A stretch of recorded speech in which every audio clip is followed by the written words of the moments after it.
Hello and welcome back to Continental Club, where we discuss the hottest topics in European football. Joining me today, I've got McCubs and Henry. McCubs, how are you, my friend? Yeah, not too bad, mate. Not too bad. Just enjoying the final week of summer in the UK.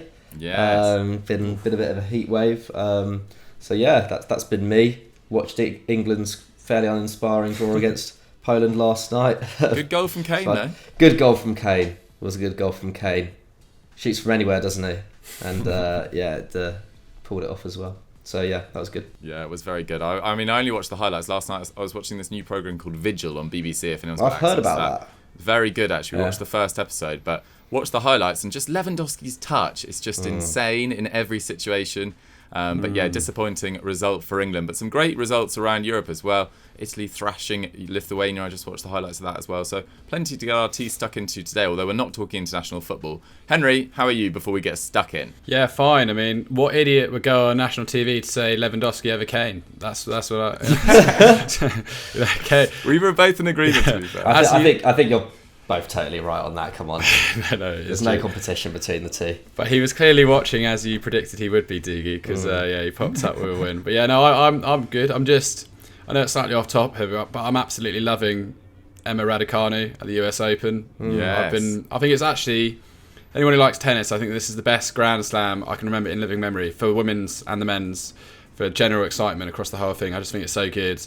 The future of tennis is bright, but yeah, the future of English football is still bright after that Poland draw. I love how much they celebrated that 1-1 draw. So good, well done to Poland for their one sort of meaningful effort on target. But yeah, it was a bit of a bitty game. And Kamil Glick, who knew he was such a terror? he was really going for it yesterday in that game. So yeah, it was a bit of a classic qualifier yesterday, which I really enjoyed. Oh, fair enough. Henry, final question on tennis. Will you be staying up till 2 a.m. to watch Emma's game on Friday? Yes, I have no social life. Get me in there. So, yeah. Good man. All night with the US Open. What a Friday night. Guys, enough about tennis though. We are talking about the big team that will flop this season. That's because at Manyenagang Law said, which top side do you expect to underperform this season and why? Now, obviously, this seems pretty premature, given no side in Europe has played more than 4 league games, and the Italian teams have only played 2. But, as we all know, fortune favours the brave. We like to make predictions on Eurofootball Daily, and sometimes we like to embarrass ourselves as well. We're not too proud to get things wrong, so we are going to predict 3 massive teams, and maybe mention some others that are going to flop this season. So let's get into it. Henry, let's kick off in Germany with RB Leipzig, because their start to life under Jesse Marsch hasn't probably gone as smoothly as we probably predicted. This is a bold prediction to kick off. It really is. Yeah, it is a far from ideal start for Jesse Marsch. Obviously, 2 defeats from his 3 opening league games. 1-0 at Mainz, and then 1-0 at Wolfsburg. No shame in that. Wolfsburg obviously currently top of the Bundesliga, but they're sandwiched in between that sort of excellent 4-0 win against Stuttgart, where we saw people like Adam Sabitzer really sort of coming to the fore. I don't want to rail on Jesse Marsch that much at all. I think he has been sort of handed a fairly unbelievably difficult task at the moment. First and foremost, Nagelsmann. A lot of people that played under him have likened him to Pep Guardiola, etc., with the way that he enlightens you and his tactics and stuff like that. So trying to find a coach of the same caliber is very, very difficult. Jesse Marsch is, I think it's really disrespectful to call him an American coach. I think he is just a coach in his own right at this point, after everything he's achieved. Certainly with Salzburg, it was an absolutely magnificent squad that he put together and during his time in Austria. His skill set is different to Nagelsmann. He's more of that kind of motivational kind of guy. We've seen that in the videos, and although his tactics are very strong by all accounts, it is always going to be difficult following in the footsteps of such sort of a maverick coach in the sort of the young German who's obviously gone to Bayern. And then that rolls into the turnover of players and everything that's happened to them this summer, which is just very, very difficult. We've obviously seen Sabitzer, who's arguably the greatest midfielder in their kind of history so far. He's gone to Bayern Munich, Upamecano as well. Nagelsmann's left. And then you've also seen players like Konate go over to Liverpool too. And there's various other sort of losses throughout the entire squad. A massive turnover of players, actually. I mean, people like Justin Kluivert, they're not maybe the players that jump out of you, but there's a lot of sort of different personnel and all new different positions everywhere. And I think, Saul off to Real Sociedad, Hwang Hee-chan to Wolves, Lookman's gone. And then trying to reset that club is very, very difficult at the moment. And certainly the most difficult element for Leipzig at the moment is in defence, because you've suddenly got Willi Orban, who, for all his leadership and captain abilities, and he was sort of starting regularly last season, he's probably the third choice out of Konate, Upamecano. And you've got Orban at centre-back next to Simakan, who's maybe brought in as more of like a future investment. He has roughly like half a year of real top experience with Strasbourg over in Ligue 1. He's now been sort of propelled into that starting 11 for Leipzig, and that's not an easy task at all. It's the same with Gvardiol on the wing back. He's only 19 years old. Obviously they did well to get Angelino back full time, but then there are other sort of purchases, Brian Brobbey from Ajax and Ilaix Moriba from Barcelona. These are all long-term kind of future targets who could blossom into players, whereas they've lost so many established members of the squad, and it's very difficult to see how they're going to sort of replace that. There's a lot of talk about Caden Clark, who's going to be arriving from New York Red Bulls once their domestic season's over. There are a lot of people saying that he could maybe be the future to Sabitzer, but once again, it's that word future. I just think Jesse Marsch, the idea that he was meant to hit the ground running with this squad is very, very difficult, and sort of blooding in all these sort of young and exciting talents into the squad isn't easy at all. And like, you've got to question like the motivation of this team. We've already seen the sporting director Markus Krösche. He left this summer due to concerns that they weren't being competitive enough when they're consistently selling to people like Bayern Munich. Like, how do you motivate your side to sort of keep going in light of these kind of changes to the squad? And it is difficult. And now they're up against Bayern this weekend, and if they lose that game, it suddenly looks like they could be quite far off a serious title challenge, which isn't really what you expect Leipzig to be, certainly after the success of last season, reaching that Champions League semi-final.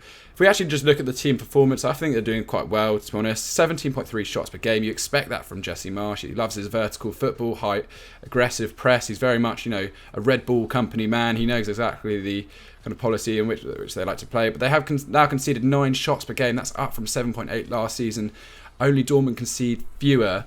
They put in some mediocre performances though, really. Like, Mainz probably deserved to beat them on the opening day, and against Wolfsburg they were maybe unlucky to not get a point, but certainly not necessarily deserving of all 3 points. Andre Silva obviously is like the shining light in attack. That is the most intelligent piece of business, I think, as we profiled a few weeks back, that you will see. But yeah, it's just difficult at the moment. Sorry, I've said a lot of words in a very quick period of time there. But I mean, I don't know what we're expecting of this Jesse Marsch side. I think they just need to be given a little bit of time to blood in.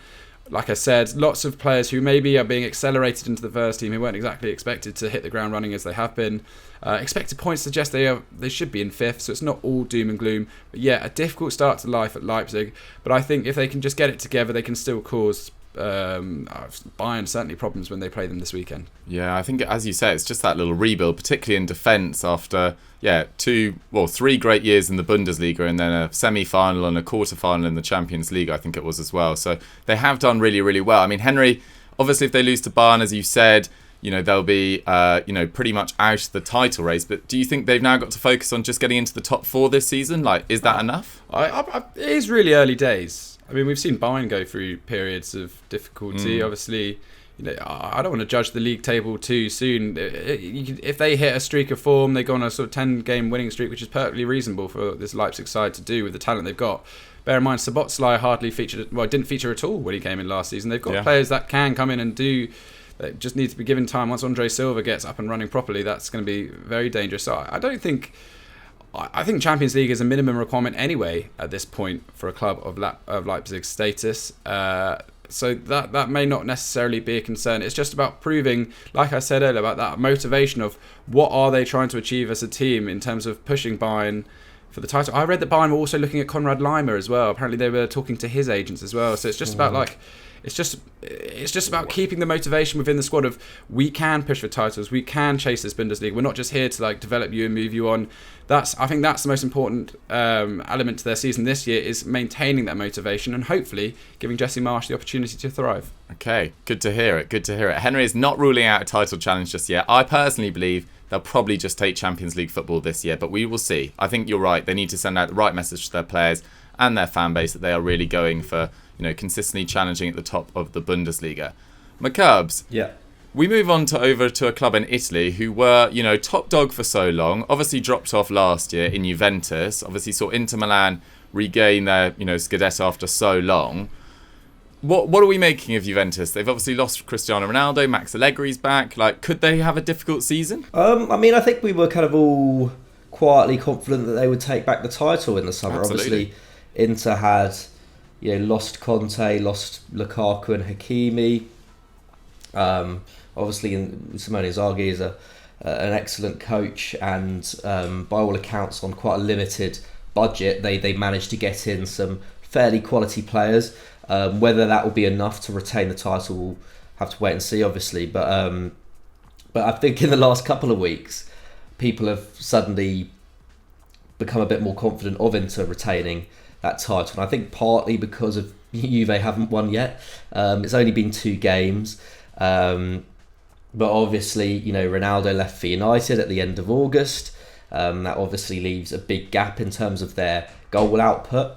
Although they still have a lot of quality in the final third. It's just that they were so over-reliant on Ronaldo in the years that he was there, that it's hard to kind of envisage that kind of output being replaced. But I'm fairly confident it can be, to at least an extent. The signings of Chiesa and Kulusevski last summer, I think, went some way towards mitigating for Ronaldo's eventual departure, because it was going to happen.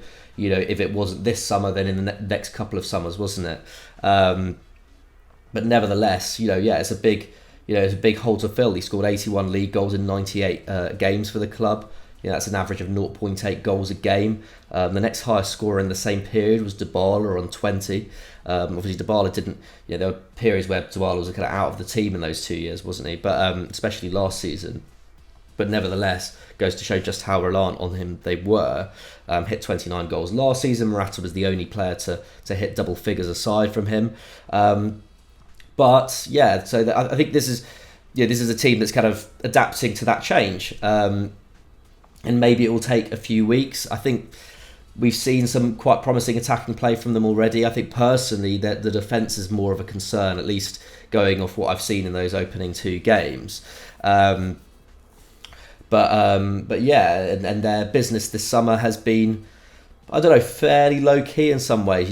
Weston McKennie arrived on a permanent, but then obviously there was a lot of speculation about him leaving towards the end of August. They set a €30 million asking price reportedly. There were clubs in the Premier League interested in him.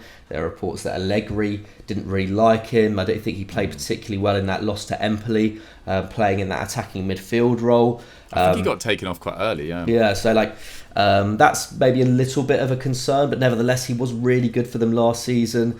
But then also, obviously, there's all this controversy with the US national team. He's been sent home, hasn't he, after breaking COVID regulations. So I feel like his confidence probably isn't where he'd like it to be right now.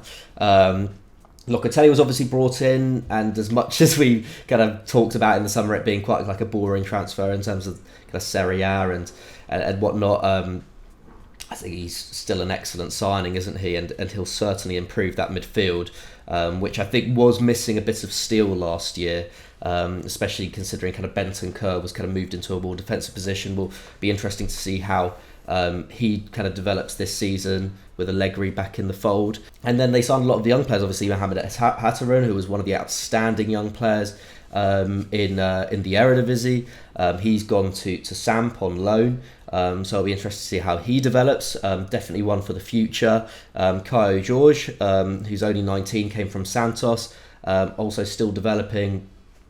So I don't think we'll see a huge amount of him in the first team this season. But I think the exciting one is Moise Kean. I think that's a really promising return. I think the club were always left the door open for him to come back. I think there was a clause in his contract with Everton in terms of kind of Juve having some sort of kind of first refusal on him if he was sold, and obviously he's come back on a loan deal. But he obviously had a terrible time at Everton. Humiliated by Duncan Ferguson, really knocked his confidence. I don't think he ever really enjoyed being on Merseyside, if I'm honest.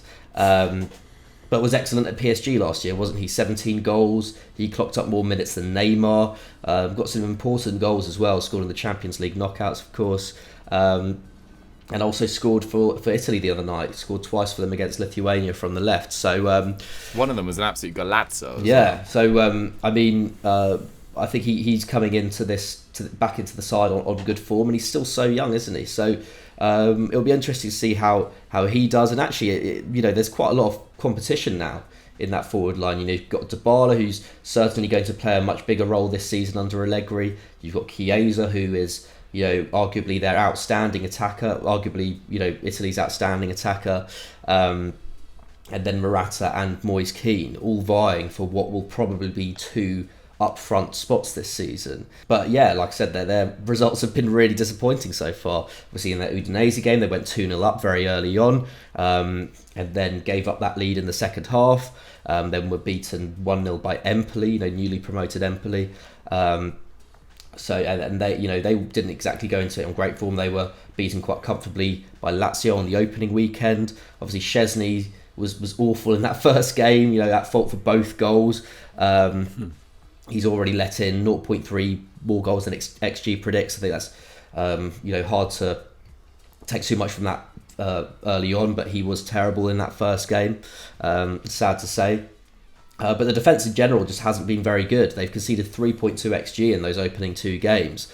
Compare that to last season, they were averaging 1.1 XG conceded per game. So they're letting in over 50% more kind of top quality chances than they were last season. Obviously it's early days, it's only 2 games, but yeah, they haven't been good at the back in those opening 2 games. And I think in some ways that backs up what we've been saying the last couple of years, that they haven't really invested in their defence very well. Cristiano Romero obviously went to Spurs this summer. Atalanta just making a huge profit on him after exercising that option to buy on him. Demiral's gone to Atalanta, and wouldn't be that surprised if they work similar wonders with him. I can't remember who they got from Chievo, but he's also a very promising defender at Atalanta. You kind of think, would Juve have been in a good, Juve would have, probably been in a good position to buy someone like that, but they're going to trust that centre back trio of Bonucci, Chiellini, and De Ligt, who are all excellent defenders, but in terms of looking to the future, I think they do need to invest there still. And at left back and at right back, arguably as well, I think Juan Cuadrado's still in excellent form, isn't he? But left back, still a concern for me. We were saying all last season they need to invest in a left back. They didn't do so this summer, so we'll see how that goes. There's a lot of pressure on Alexandro to kind of regain the kind of form that he showed in Allegri's first stint as manager, especially around that kind of 2017-2018 time when he was one of the outstanding players in his position in Europe. But they've still got a lot of players to kind of come back and hit full form. Obviously, Morata, Chiesa and Ramsey have only started 1 game. Kulusevski is yet to start. Locatelli's only played 25 minutes. Allegri's apparently pretty keen to stick with a front 2 of Chiesa and Dybala. And I thought they were both pretty impressive against Empoli in particular. Chiesa, he took 3 shots, 3 dribbles, created 2 chances as well. So I think we're probably going to see them kind of persist with a kind of 4-4-2 or potentially a 3-5-2 if Allegri feels that's the best way to go about things. But that puts a lot of pressure on their left-hand side of Chiesa starting up top, because it's basically Bernardeschi is their only recognised kind of winger who can play on the left or plays on the left often, aside from Chiesa. And then I guess you could use Sandro as a wing back, and he has played well there in the past under Allegri. So they don't have the best depth in that position. So it'll be interesting to see how they go. I'm still confident they can put up a very good title challenge. I still feel like they're in marginal favourites for me. But they haven't had a good start to the season at all, and I imagine that the pressure will start to grow if they can't get a result soon. Yeah, I tend to agree about them still being very much in this title race. I think they've got outstanding depth, much better depth than the likes of Roma and Lazio, who have started this season very well. And I think they've got better depth than Inter Milan in a lot of positions as well, particularly in attacking areas. So I think Juventus will be absolutely fine this year. Obviously, it's a bit of an adaptation. They might struggle for the next couple of weeks while their attack sort of sets itself up. And it was weird against Empoli seeing Chiesa literally dribble past 2 or 3 players and look up, and there was just no one in front of him. Like, without Morata starting that game, I don't think he started that game, or at least he wasn't in the right position if he did. there was just no sort of fulcrum to their attack, and Dybala obviously works so much better when he's playing off someone as well. So I back Allegri. He's such a superb manager. I think the problem is as well is that so many teams have won their first 2 games, so at the moment it doesn't look like Juve are really lagging behind, but you expect the likes of Inter and Roma and Milan to drop points in the next few weeks for sure. But yeah, it's quite bold from Allegri to go with Chiesa and Dybala up top. Apparently he wants to use Morata as more of a kind of second option if he wants to go long, but I feel like not having that out and out number 9 could prove to be a bit of a problem for him in games. Yeah, it's a bit gutting for Morata as well, because he started to find some good form under Pirlo last year, and there he is, back to the bench you go, Morata. Bit gutting for him, but yeah, as you say, they're playing Napoli this weekend. That's a big game for Juventus, and Lazio are playing AC Milan, so there's potential for one of those 2 guys to drop points in that game too. So hold on to your horses, Juventus fans. I think you'll be absolutely fine. Other shouts for this, obviously got to include Lille in this. They've obviously had a really challenging summer. Lost Christophe Galtier to Nice. Soumaré's gone to Leicester. Maignan gone to AC Milan. Luis Araujo, which was one of the stranger ones I thought, has gone to Atlanta United as one of their designated players. Thought that was a really strange, he was very consistent under Galtier, always sort of in and around the squad, had 2 really good years, including last year, where he popped up with some crucial goal contributions. So I was quite surprised they let him go. And then they only brought in 20-year-old Amadou Onana from Hamburg. He's just had 1 full season of Bundesliga Zwei football, so in the second tier in Bundesliga. And then left back Gabriel Gudmundsson, which is a great name, but I don't know anything about him from Groningen, where he wasn't first choice. So in terms of their incomings, a little bit underwhelming, and obviously their results at the start of this season, like the 2 teams we've mentioned before, haven't been great either. A 3-3 draw with Metz, a 4-0 loss against Nice, that must have really hurt with Galtier in the opposing dugout, and then a 1-1 draw with Saint-Etienne, and a 2-1 win over 10-men Montpellier. So it's looking pretty difficult for Lille I don't think anyone expected them to retain the title. It was obviously the pinnacle last year, but potentially even a top 3 finish and get into the Champions League might be really difficult, especially considering they'll be playing Champions League football this season. The stats, though, suggest it's very early days. They're the 7th best team by expected points. They've still got plenty of quality, obviously. In contrast, though, Lyon fans should probably be the more worried. So only Lorient are conceding more shots per game than them, and they are level on points with Lille ATM as well, so they're 7 points behind PSG as well. So Lyon, under Peter Bosch, who has a unique style of play, let's say, a lot of possession, makes the pitch incredibly wide, and if you lose the ball in dangerous areas, you can be countered really effectively. And Peter Bosch has had struggles at Dortmund. He's now struggling at the start at Lyon. I think it might be quite difficult for him. Obviously, he did quite good things at Leverkusen over the last 2-3 years, was it? But they were happy to let him go as well. So we'll see what happens there with Peter Bosch and Lyon.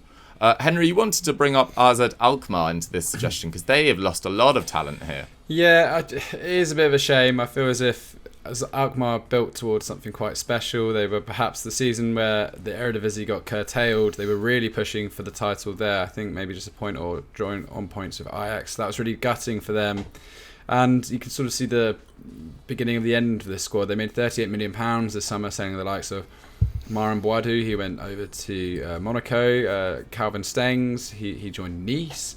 Coop Miners, Chris Hamill's favourite, he went to Atalanta, wasn't it? And then Bizot as well. They didn't spend over £2.5 million on a single player. Already 6 points behind PSV. Do have a game in hand, but similar to what I was saying earlier, I think that's just a massive loss of sort of real crucial talent. And things like this can be quite generational almost for AZ Alkmaar. It can take a lot of time to they obviously unearthed an incredible amount of potential within their academy, and they've now got to start that process all over again. And they've only got like a finite window in order to sort of achieve all their kind of ambitions they want to, sort of maybe get into European football and enjoy sort of the riches that come with that. But now I'm just a little bit concerned for AZ where they're going. Obviously Celtic beat them in the Europa League qualifiers as well, so I think we'll be seeing them in the Conference League, which I'm quite excited for actually this year. But yeah, AZ is just looking a little bit tricky at a point where I think the top teams in the Eredivisie are looking very strong. Yeah, what a crop of talent as well. Fair play to them for developing all of those guys. But yeah, big loss in one window. The team from Spain that I wanted to mention, we could talk about Barcelona obviously having a drop-off this year. I don't think they'll probably flop, though. I still think they'll finish in the top 4, maybe 3rd or 4th probably. Real Madrid, you'd probably expect them to not win a title or trophy this year, but I don't think that's necessarily a complete flop given where they are in terms of their spending and how they are just gearing up for the big Mbappe transfer. So I actually wanted to give Valencia a shout out. Now, they've started actually really well under Jose Bordalas, who came in from Getafe and didn't have the best reputation for the most free-flowing, attacking football in Getafe, known for some sort of thuggish tactics, I think is the way to probably say it. And they've started very well, 2 wins and 1 draw. But they've let go of Kevin Gamero, they've let go of Kang and Lee. They've got a very, very thin squad. Obviously, Carlos Soler has gone off like a rocket. They've got Gonzalo Guedes as well. But surely this will be their last season there as well. And they only spent £10 million on a very, very thin squad. They did get Helder Costa in on loan, who, along with Maxi Gomez and Guedes, should create a pretty exciting front three. But I'm a little bit worried about Valencia's depth if there's some injuries to those key players. So they're my tip for who's going to flop in Spain. But guys, those are our suggestions for who's going to flop around Europe's top 5 leagues. I think we mentioned one from every league. So yeah, let us know whether you agree with them. Get your thoughts in the comments down below. And let's move on to our big match preview. So this weekend was supposed to see Barcelona versus Sevilla, but that game has been postponed after the fallout of what's gone on in South America. So, we were left without that option. But instead, we could have done Monaco versus Marseille. That's a massive game between two favourites for sort of Champions League qualification in France. We've got Napoli versus Juve, as I mentioned, Milan versus Lazio, Roma versus Sassuolo as well. Can Roma continue their fantastic start under Jose Mourinho? But the biggest game of the weekend is without doubt taking place at 5:30 on Saturday night. RB Leipzig versus Bayern Munich. But considering the fact we did such a long section on RB Leipzig in the first part of the show, instead we wanted to talk about a game which is always delivered, really, in terms of drama. Bayer Leverkusen versus Borussia Dortmund. 2 fascinating teams at the start of this year. And McCubs, let's kick off with Bayer Leverkusen because they're under new management, like everyone in the Bundesliga, and it's not gone too badly to begin with. Yeah, it's been pretty good. I think Gerardo Seoane's a very good appointment for Bayer Leverkusen. They've started the season well, 2 wins and a draw. They've scored 9 already. Currently second, 2 points off Wolfsburg. Seoane has a good CV, doesn't he? Swiss manager took over after 3 years in charge of young boys, where he'd took the reins from Adi Hutter and did an excellent job. He kept Hutter's backroom staff. He won 3 consecutive titles. This is with a team who hadn't won a title before Hutter since the 80s. Got a double as well. Took them to the Champions League group stages for the first time in 2018-19. So, all round did an excellent job in Switzerland.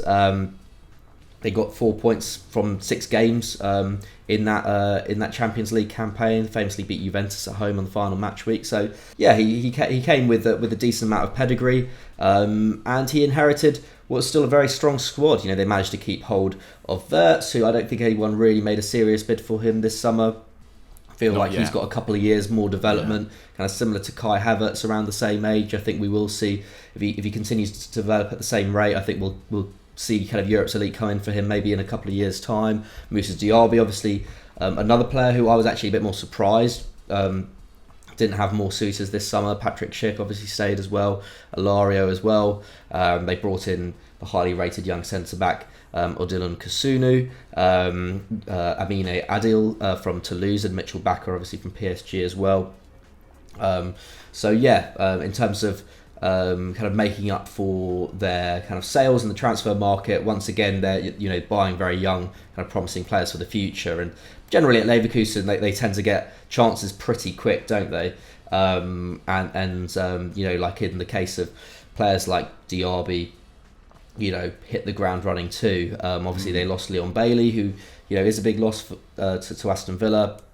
Wendell went to Porto. Demarai Gray obviously went to Everton. The Bender brothers, both their contracts ran out, so they've left as well. So there's a bit of a hole there, but equally, I think with Leverkusen, they always, they always reinvest pretty well, and I back their new signings to fit in quite well. Like, Adley looks pretty promising, their results at the start of the season have been really good. Obviously, they drew 1-1 away to Union Berlin in that first week, but then they thrashed Gladbach 4-0 and then beat Augsburg in the last game week prior to the international break. Both defences were pretty shoddy in that game, I must admit. Augsburg scored 2 own goals in the first half, and then Mitchell Bakker had a bit of a shocker to kind of let Augsburg back into the game, but Moussa Diaby and Patrick Schick have both been excellent form at the start of the season, and they've really they've really been their inspiration.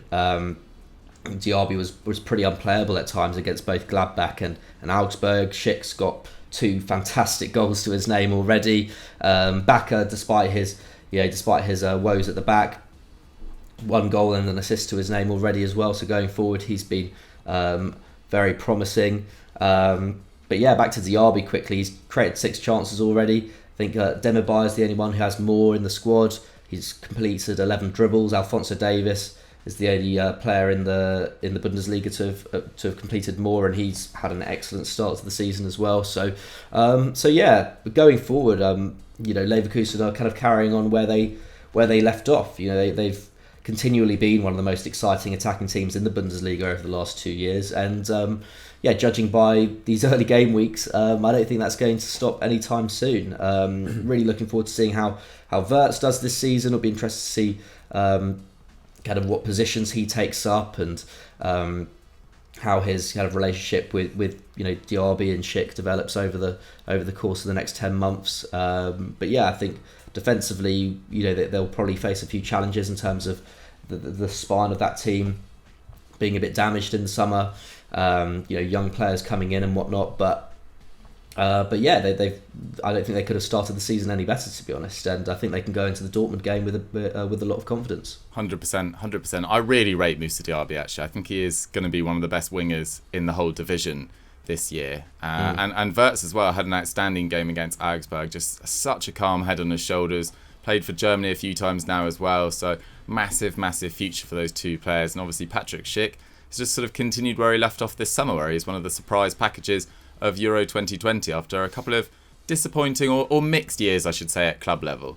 Henry, let's move on to their opponents, Borussia Dortmund this weekend. And I've read and seen some interesting stuff about Dortmund. Some people are very, very hot on them at the start of this year. Other people saying it's the same old flaws. I'd probably fall on the latter side of the coin on that statement there. It's been kind of typical Dortmund, in my opinion, under Marco Rose, actually, who I think great appointment, and sort of Gladbach look like they're going to really struggle this campaign. But yeah, 5-2 win over Frankfurt, explosive start. Then they sort of lose 2-1 to Freiburg, and then 3-2 win over Hoffenheim, which required a sort of 91st minute Erling Haaland winger after Manister Boer drawn them level. So it's not sort of, it's exciting to watch. It's very enjoyable from that perspective, but it's not sort of what you'd want to see from like a sort of solid title charge. And their attack does look incredible. Lots of interchange there. I think Daniel Malen's been really unlucky not to get his opening goal or even assist in his 3 appearances. But 1 shot, 2 key passes, 2 dribbles per 90. Did score the other day for the Dutch national side, a well-taken goal against Turkey. So hopefully he can bring some of that form back. But when you've got someone like Erling Haaland around, who's just been in absolutely phenomenal form, hasn't he? I mean, poor old Gibraltar having to come up against him in the recent international break. But 3 goals, 2 assists in 3 league games so far. 6 shots, 1.7 key passes, 1.3 dribbles, and 1.35 sort of XG plus expected assists per 90. That's only bettered by, of course, Robert Lewandowski. No surprises there whatsoever. So he is just looking in scintillating form at the moment. Just the problem is it just looks like their defence, doesn't it? It's just a bit shaky. I mean, statistically, they're only conceding 9 shots per game, which is the joint first in the division, which looks very promising. But they've also conceded, 5 times this campaign already, 6 times in fact. So it's not. That shows that they're conceding very high quality chances. They do have a lot of issues at the back at the moment. Alex Witsel having to start at centre back in their recent game against Hoffenheim, which isn't great. And they desperately needed some centre-back reinforcement. We talked about Pokranic, who's sort of come in from Wolfsburg. We'll have to wait and see. I will say for the future, they pinched Shumala Koulibaly from PSG, who's like one of their really highly rated talents. They're another example of PSG losing sort of teenager at the start. He's a centre-back, 6'2", really highly rated. Got a bit of a knee injury at the moment, but let's wait and see what he can do in future years. But in the immediate present, I think you guys will agree, Gregor Kobel coming in to sort of replace the goalkeeper. I think that's a really important move there. So hopefully he can get up and running. But yeah, the defence is just looking a little bit shaky at the moment. But if we go back to the positives, they're really exciting to watch, as we say, lining up in sort of like a 4-3-1-2 at the moment. So sort of really going for vertical football as it stands. Marco Reus looks in excellent form, sort of leading the team for tackles at the moment. Scored, I think, started his first game for Germany for like 2 years the other day and got on the score sheet, which I was quite surprised to see. Then I think this really is going to be the year of Gio Reyna and Jude Bellingham. I'm so excited to see what they can do. I think Jude Bellingham is like undisputedly one of the top midfielders in the division now, which is just such an exciting thing from an English perspective. And I think Gio Reyna as well, he's looked explosive at the start of the season. So yeah, you never know quite what to expect with this Dortmund side. I am slightly concerned about their defensive frailty, certainly at the moment, while their sort of personnel is lagging. And it's a tough start to the month for them because they then play Besiktas away. They've got Union Berlin, Gladbach, and then Sporting as well. So yeah, let's see what they can pull out the bag. But I'm expecting more of the same from Dortmund this season. Just sort of some stunning victories, a lot of goals, but ultimately maybe sort of fall at the final hurdle. Yeah, I think that those injuries at the back. I mean, listen to this. I mean, the players that they've got out at the moment. Murray is out for the season. Zagadou is expected to be back at the end of this month, having been out since March. He's got a big, couple of years ahead of him trying to get back to his best. Poor guy after so many injuries. Hazard, Chan, Hummels and Schultz have all missed games recently. Are doubts for this weekend as well. Reyna and Royce are also doubts, as is Thomas Meunier. For Leverkusen, though, it's not much better for them. Fosu Mensah, Edmund Tapsoba, who I absolutely love. I think he's going to be a top centre-back. He's out. Lucas Hilario's a doubt. Bellarabi and Baumgartlinger are also out as well, after some of them with some fairly lengthy spells. I think Baumgartlinger and Bellarabi might be available for this game, but we shall see. In terms of their recent form, well, Leverkusen have won 2 of their last 3 matches against Dortmund, but prior to that they'd only won 1 of their previous 10, with Dortmund winning 7 of those. So difficult to know where to go with the form book, and if Dortmund have all these injuries, maybe Leverkusen can come into it. I mean, McCubs, it's time for that score prediction. What do you reckon? I'm going to say, I think it's going to be a high scoring game, isn't it? Be disappointed if it wasn't. I'm going to say 3-2 to Leverkusen. Like it. Ooh. I like it. That'll be a thriller. Henry, what do you reckon? That was exactly the score I was going to go for, actually. Oh. That is exactly what I was going for. You can do that, man. Go for it, Henry. We can share. Yeah, right. Let's double down on the 3-2 to Leverkusen. Okay, just to keep it entertaining, I will go the other way. I'll go 2-1 to Dortmund. But I don't think it's going to be easy or straightforward, and there's going to be errors on both sides, is my prediction. Guys, get your score prediction in the comments down below. And let's quickly move on to our quickfire question. We'll roll straight into it. It's quite a nice one, actually, I think. It's from Checkmate24. And it was, who was the first player / what was the first moment that made you fall in love with football? McCubs. What grips you to the beautiful game? Difficult one. I feel like I kind of fell in love with football, but there wasn't necessarily a particular moment. But then there were a number of moments in my first kind of 2-3 years of following it that kind of solidified it. And I think the one that sticks out to me potentially is first, I think the Ronaldinho goal against Chelsea in the Champions League, in 2005, the little shimmy and toe poke.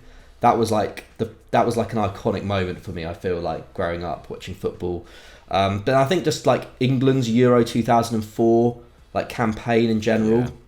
That was the first time that I really got incredibly emotional about football. That game against Portugal, my heart broke 3 times in that game, and I think that's what really kind of tied me to it. That was when it was this is going to be a thing for life.